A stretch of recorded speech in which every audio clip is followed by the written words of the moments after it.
Is this thing on?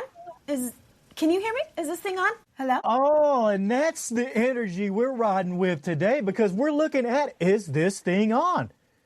A project that feels like a collision of titans. Laura Dern, Will Arnett, and Bradley Cooper helming this thing and directing it. I'm excited about, is this thing on? Yes. This is Parallel Frequencies. I am Just Blane. That is Coco, and you are the freaks.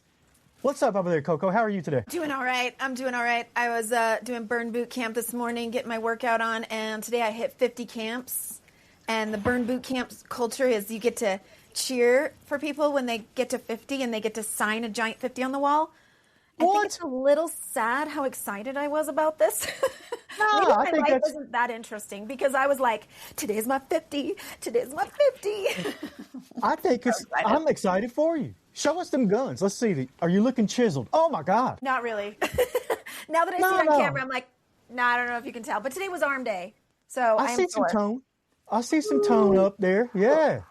Looking good. Looking good. Well, you did a whole lot more than me. You know what I did? I watched about 2 hours of Boy Meets World after our episode. You didn't even have to do it for research because we already recorded that episode yesterday. I know. So I realized that I had that right behind me. I had, look at these collector's editions. I've got a Topanga and a Corey. Gosh. I know, and I didn't even realize. These things are so old, they got dirt on top of them, but they're unopened. There's a Corey, Boy Meets World, and there's Topanga right there. Corey but and I keep them, I forget I keep them right here, my Funko Pop. And these are my special ones right here. This one right here, though, I really love this one. And this is going to get off on a side tangent, but this is me. This is a one of one, a dad. My kids and Lindsay made this for me. And that's me. He's got a microphone in his hand, an award in his other hand, which I've never won an award, and a Siamese cat. That's fortune telling right there. Like when we get best podcast next year. You know who has a best podcast? Well, who's it? I wish I was about to say me. I was thinking, what would my little pop figure have? You know, like a witch's broom or something, or a paintbrush. I'm not sure. But one of the top podcasts, like, gets all the awards is Smartless. Yeah. Will Arnett, Jason Bateman, and Sean Hayes, who are all buddies in real life. They started this podcast, I think, before the pandemic. I think it goes way back. But it's one of my favorites. It's one that it's on my lineup of get ready in the morning, funny podcasts I listen to brighten my mood. And that's how I found out about our movie today. Are you doing Coco's Trailer Park now? We're just going to start putting out new podcasts and talking about. We like to shine a light on and highlight on Trailer Park Thursdays the kind of lesser known maybe podcasts, the ones that are just the average folks like myself who start a podcast and try to put our content in the world. But I don't think Smartless needs my help at all for their promotion. I think they're doing just fine.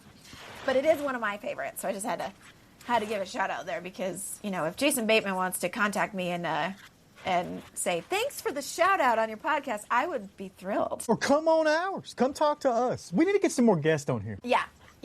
We'll have to work on that. Yeah, and we just haven't tried, really. We haven't really tried. We asked one person to come on with us, James Ward Burkett, the director of Coherence, and he said yes, and he did it. And we haven't asked anybody else. So we'll have to start asking some people to hop on the show. We're going to win an award. I'm just going to put that out there. I'm very confident. Either Practically Magic or Parallel Frequencies or one of the Ride the Wave media. Exactly. I don't care who it is.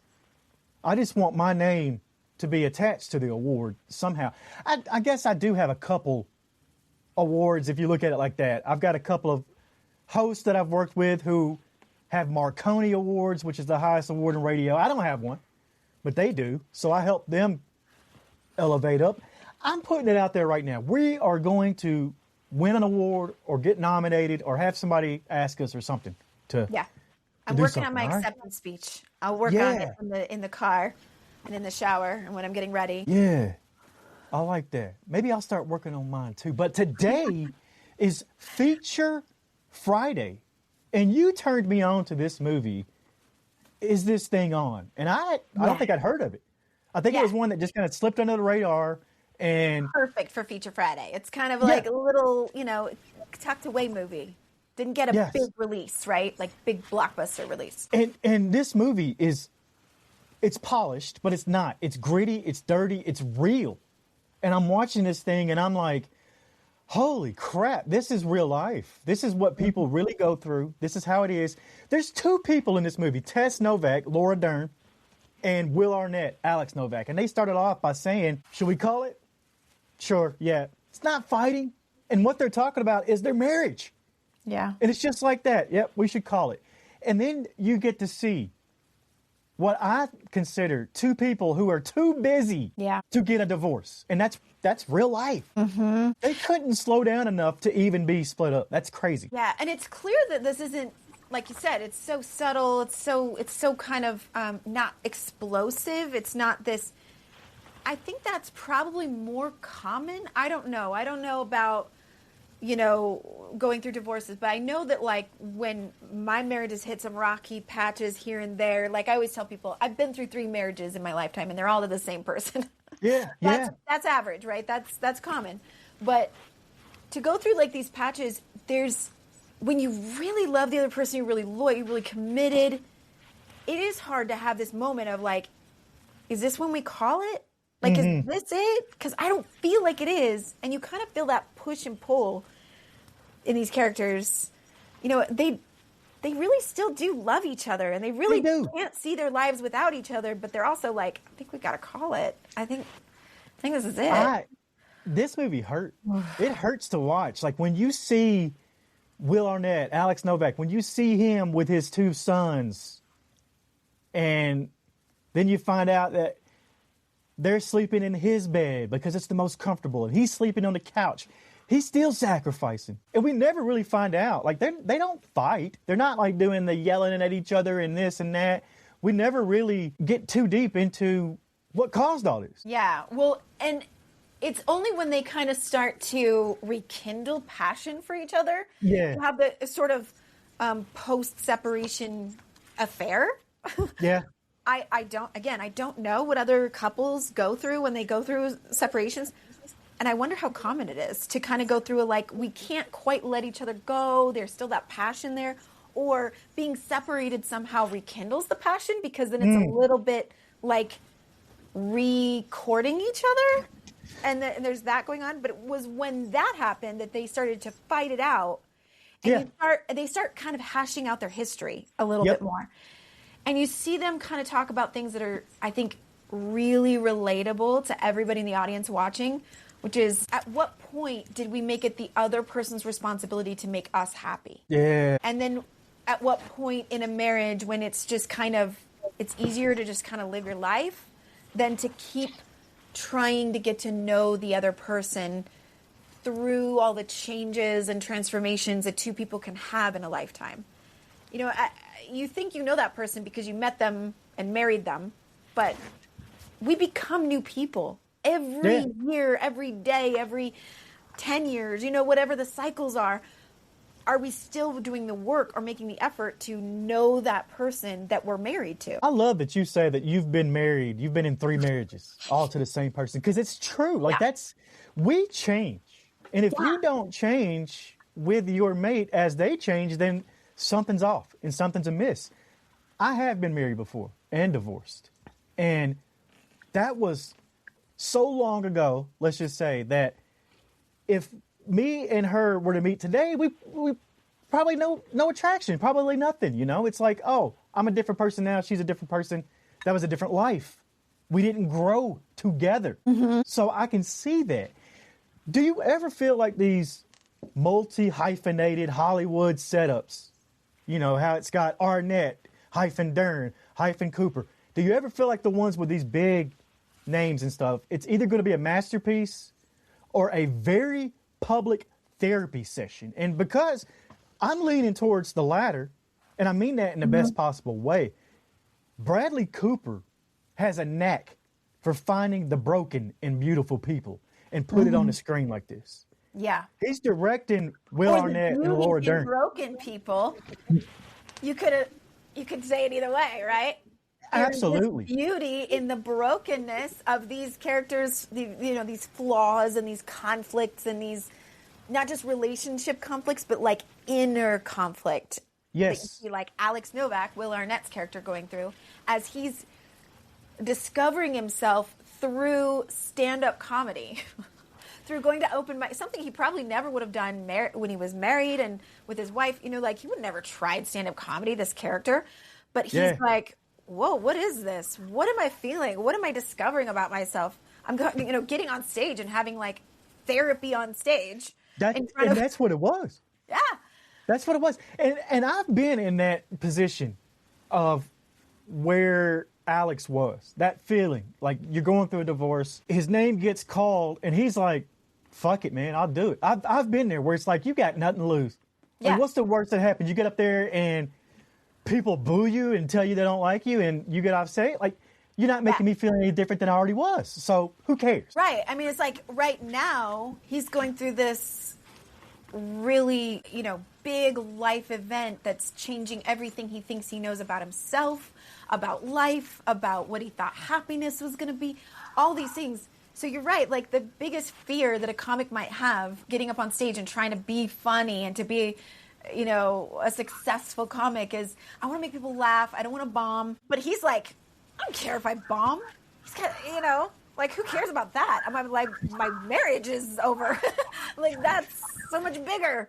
Yeah. And I loved it. I love the fact that, he takes it on. Like that's a huge challenge for your name to get called and go up to a open mic for something that you really just came into the bar to get a drink. Like that's, yeah. It he takes a lot to do that. The cover charge. He's like, yeah, didn't want to pay the cover charge. Bradley Cooper directing Will Arnett and Laura Dern feels like putting a shot of espresso into a glass of wine and then shaking it up. It shouldn't work, but you can't stop looking at it. We can't stop paying attention to what they're doing on this screen. And I mean, the title itself is this thing on as a universal cry of the misunderstood. Think about it. How many times you hear that? Whether you're podcasting in our basement here or a movie star on a set, we're all just asking if the connection is real. That's what "is this thing on" really means. Is the connection real? Am I connected? Do you hear me? Is this thing on? Mm-hmm.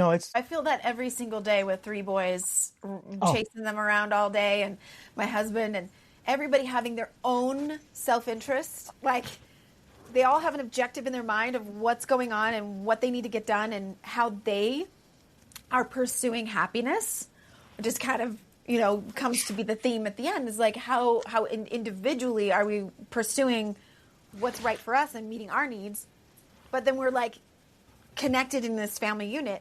I'm constantly chasing my kids around being like, is this thing on? Is anybody listening? Yeah. What about me is what I find myself saying a lot. They don't pay attention till they need something. You ever notice that? That's a whole other topic. But and it's like, eye on the prize. What can I get out of this situation? And that, that's hard. Relationships are hard, whether it's a spouse, your children, just trying to navigate all of that. I absolutely loved getting to watch this movie after I mentioned Smartless because that's how I found out about the movie. Will Arnett is one of the hosts of Smartless, and Sean Hayes actually has a small part in this movie too, which I loved. He's fantastic too. Love Sean Hayes. But they had Laura Dern on as a guest. So the conversation of how the two of them worked with Bradley Cooper and how they connected during the filming of this, and to hear them talk about how intimate it was, it really does. It's exactly like what you described. It's like these actors were getting to go through a therapeutic experience through these characters because there was a deeper level of intimacy between Will Arnett and Laura Dern. They have like this newfound deep connection with each other. It's not romantic. It's still a working relationship, that the two actors working together, but to play these parts together, it's just incredible to see how that interwove into it. Yeah, and I love that Will Arnett, he's the king of the lovable jerk with a soul made of glass. Like, we know him for The Voice the swagger, the Arrested Development ego. But Bradley Cooper strips all that away and still shows you another side of Will Arnett that I'm not used to. And we also get to see the seedy underbelly of the comedy world. Yeah. And that's real. These people doing these open mics and going from one to the next in a big city, that's real. I've worked with some comedians before. One of our buddies is one, still is, Yeah. Ben Brown. And yeah, this is a hustle on top of a hustle already. There's so much going on in this movie that just makes it feel so real. Like it really does hit. It sticks with you. And that's all a credit to Bradley Cooper, if you ask me. Laura Dern, by the way, in the news, she's joining the cast of The White Lotus. Oh, that's a great fit. There you go. So I wanted to mention that. Laura Dern. She not incredible. Or her in, was it Big Little Lies that she did with Nicole Kidman and Reese Witherspoon? And oh my gosh, her playing that character was so next level. Just next level. I read the book before I watched that TV series, and she hit the nail on the head. Oh, she's incredible. Absolutely incredible. And let's talk about the scene with Peyton Manning. Walk us through that scene and what you were thinking, Coco. That was interesting. I was watching it again with my husband. You guys have to remember, we're not sports people, okay? We're just not. But you know Peyton Manning. You know who he is. I did. My husband was like, what is that, Brett Favre? I was like, no, that's Peyton Manning. Even I know who that is. Playing a character, and getting to talk to Laura Dern's character, Tess, and she plays this Olympic volleyball athlete, and that, really kind of becomes a real central part of her character of like finding a new identity. And she talks about in the fight that they have about how she's like, you never saw me past the Olympic athlete. I retired from that. And then and then there was all the years that we were trying to conceive and trying to raise kids and be a mom, and how hard that was for me to leave that identity behind and figure out who I was after that. And she felt like he, as the husband, abandoned her through that. And now she's stepping into a role of, I think I'm going to get back into it, but I'm going to be coaching now. And that's a different, what is that going to be like? And so Peyton Manning plays a character, Laird, who is a friend of theirs that knows both of them, Alex and Tess. But they have dinner as kind of a business meeting, supposedly. She finds out he's now single, and he finds out she's now single, and maybe there's a little bit of a date spark going on there right at the end. But I think it was interesting, that scene, because it gave Tess's character an opportunity. She was asking questions about, like, what's it going to feel like to be back in the sport but not as an athlete? And he lets her know it's going to be hard. Like, that's a different identity that you have to take on. But you're going to love it, too. Like, it's going to be this whole other opening for you to, discover who you are in this new setting. And I just think that was really an important scene. Yeah. It was the catalyst to her and him going to the bar that ends up being the same place that Alex is doing his stand-up. So that's how the cat gets out of the bag and she finds out what he's been doing this all along. But it was interesting to see Peyton Manning in sort of a, like, it's a lot like his natural self, but adjacent. Yeah. His athletic character. Yeah. I've always loved Peyton Manning. I got a crazy story, because I went to University of Tennessee, and my roommate, his older brother, was roommates with Peyton in Knoxville, and Peyton gave him a pair of his shoes and signed them, and we had them up on our mantle in our college dorm room. And when the alcohol would get to flowing a little too much, those shoes would usually end up on my feet or somebody else's feet in the house, and our roommate would get so pissed off. But yeah, I've always loved Peyton. I have always loved Peyton. And rest in peace, Keenan Lucky. That was the guy's name. He died of COVID a couple years ago. Hard battle. But yeah, that was a crazy story. Let's talk about the cinematography, because there's a lot of this, like, and this is what made it gritty, was these close-ups. It's almost Giallo style, like an Argento movie from back in the 70s or something. It's something like that. That's Bradley Cooper. He's obsessed with the cost of being a creator. Think about A Star is Born or Maestro. You know, like, he is great at dragging. I don't want to say dragging, but this movie is a hard watch. He's dragging the viewer in and making you watch this. Yeah, making you really face it. It was really symbolic, I think, of like taking a good hard look at yourself. You know, like sometimes it's not pretty, sometimes it's real close. That's kind of what it felt like to me with all the close-ups, because you're like, yeah, I love watching Will Arnett on screen doing his thing, no problem. Laura Dern, sure, yeah, all that, it's great. But it does get a little uncomfortable when you're like that close. Like the camera is just circling around. I'm also thinking about how that must have been like for the actors to act. You think that the camera was close where they just had to kind of like look past it? Not for these professionals, not for a Laura Dern, Will Arnett, Bradley Cooper. I don't think so. Yeah. And that's probably why this movie was so well acted, is because they were able to ignore the cameras and the set and whatever was going on. They just passed it to a whole room of people or whatever, and this camera is circling real close. And a lot of this was not on a set. Exactly, but a lot of this was not even on a set. You know, they're in the streets, they're in the comedy club, they're in New York City, so that gives it some more realistic vibe too. And the close-up cameras, I don't think it bothered any of them. Bradley Cooper's character, Balls. Let's talk about him before we get out of here, because let's do. I think, and this is going to be way out there, but I think Balls needs his own movie. We need to see more of this character. I thought he was great. We all know a person in our, if not immediate circle, past circle of ours, that we had a Balls in our life. Am I right? Did you have a Balls, Coco?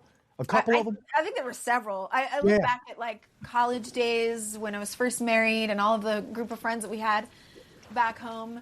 And, you know, we've stayed in touch a little bit here and there, but sometimes I look back at the way that we were back then and I go, ugh. Yeah. You know, you can love them and also be like, what an idiot. Just a little bit difficult to be around sometimes because, I mean, Balls shows a character that's like a little self-obsessed. You know, one of those guys who, maybe used to wear his sunglasses upside down on the back of his head. You know what I'm talking about. Yeah, you got me concerned over here now, thinking that maybe I was the guy in the group. Very possible. It's very possible it could have been. Yeah, that's okay. But I love that this movie. Yeah, this movie seems to be about the performance of life, and that's going back to I think they ignored the cameras. I think they were just living. They knew their roles, they knew their characters, they knew who they were supposed to be, and they weren't Will Arnett, Laura Dern, Bradley Cooper. They were these people on screen. Now, was a little bit of them, the real them, coming out? Probably. Yeah. And I think that the title, Is This Thing On? He's, you know, Bradley Cooper's poking fun at the very industry he's dominating. It's meta, maybe a bit rebellious, but that's exactly the kind of frequency we like to stay on right here. We don't even know what this movie was. Was it a comedy, a tragedy, a traumedy? Don't know. Yeah. I feel like the era that we've gotten into in the past decade probably is less and less separation of genres. I mean, you've got like the horror comedies, the horror dramas. You've got, you know, this is like a dark comedy. Like it's dramatic. It's very deep. It goes down to some really real human inner workings and psychological thought processes, and then you have like moments that just make you laugh out loud. Sean Hayes and his husband in the cast, when they're all at Oyster Bay in the friend group, and midnight, it's like 2 a.m. and they're like in the kitchen getting ice cream out and trying to wake everybody out. They're like eating ice cream. I remember them joking about that on Smartless, and Will Arnett says to Sean Hayes, "Well, that's just your real self." That wasn't playing a character. You just do that. Eat ice cream at midnight. Yeah. What's your final thoughts on Is This Thing On? If you haven't watched it, please do. Because it's fantastic. It's a fantastic, to me, if I was to take a visual of what this movie is, it's kind of like a spider web. Yeah. Like, you know, here is like the basic plot and the basic characters, but there's this interconnectedness of past, present, and future, of friend groups and relationships and familial relationships, you know, the spouse, the kids, all of that. There's like not just the conflict that's happening between the characters, but also each character, even like Christine and Balls, their marriage and what's going on with them. You have these moments where you see the inner workings of their conflict too. It's not about their conflict with someone else, but like what are they dealing with internally too? Yeah. And we've all got that going on. That's why it's so realistic. That's why it's so real. We watch this movie and we go, "Oh, this is us. This is all of us." So, I think that's why it hits. Fantastic. I think that's why it hits. It's because in real life, we're all on all the time. Social media, work calls, family dinners, we're always checking if our mic is working, if our persona is landing. Mm-hmm. That's why this movie resonates. It's not about the famous people. It's about the exhaustion of being seen, perceived. Seriously, think about that. How much of your day is spent making sure this thing, the thing, is on? Yeah. That's scary. That's sad. A lot of energy. Go watch this movie if you haven't seen it already. I thought it was incredible. But you know what time it is now, though? It's Freaky Friday also. And this one's going to be real short today because We got into it. we got a lot of comments, and they're all about one thing. And it was the F1 Brad Pitt getting in the car, and everybody came at me. No, he didn't. No, he didn't. Get your facts right. Get this right. He was in an F2 car. He wasn't in the F1. He didn't race in real race. I don't care. Look, he was in a race car, okay? Brad Pitt got into a race car and drove a race car. I don't care what kind it was. Okay. And he did it, and that's more than most people have done. So there's our Freaky Friday for the day. Brad Pitt got into a race car. I cleared up. I've made amends. I hope that's good for the freaks out there. It's good enough for me. Good enough for you, Coco? Good enough for me. Yeah. I'm just Blane. She's Coco. You're the freaks, and this is Parallel Frequencies. We'll see you on the other side.